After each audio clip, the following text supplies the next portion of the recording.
Au lendemain d'une journée marquée par des manifestations anti-gouvernementales à Lomé, le président du Conseil de la République togolaise, Faure Sozimena Gnassingbé, a pris la parole sur les réseaux sociaux, non pas pour réagir à la contestation, mais pour remercier ses soutiens à l'occasion de son anniversaire célébré la veille. J'ai été profondément touché par les nombreux messages, appels et attentions chaleureuses que j'ai reçus à l'occasion de mon anniversaire ce 06 juin, a-t-il déclaré, avant d'exprimer sa reconnaissance à ses compatriotes, amis et homologues pour leurs vœux bienveillants et inspirants. Dans un message où aucune allusion directe n'est faite aux mobilisations en cours, le dirigeant togolais affirme puiser dans ses marques de soutien une motivation renouvelée pour poursuivre, avec engagement et humilité, le travail au service de notre pays et de notre continent.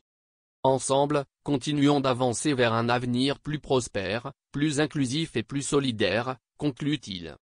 Ces déclarations interviennent dans un climat social et politique particulièrement tendu.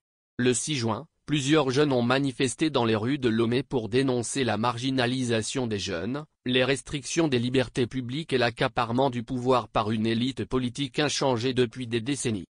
Des interpellations ont été signalées, notamment parmi les étudiants et militants associatifs, alimentant l'inquiétude des organisations de défense des droits humains.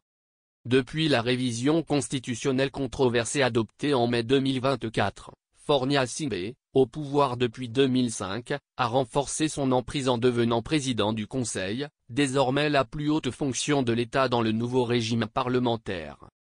Dans ce contexte, son message d'anniversaire, déconnecté des réalités de la rue, apparaît à certains comme le symbole d'un pouvoir de plus en plus distant des préoccupations de la population.